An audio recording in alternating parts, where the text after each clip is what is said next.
श्री सच्चिदानंद सद्गुरु साईनाथ महाराज की जय।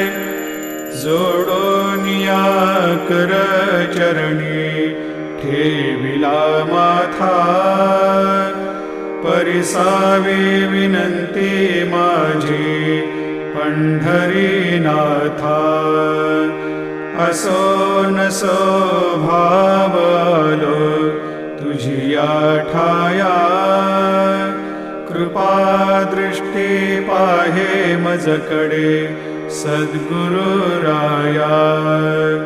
अखंडित सावे ऐसे वाटते पायी, सांडोनी संकोच ठाव थोडासा देई। तुका म्हणे देवा मा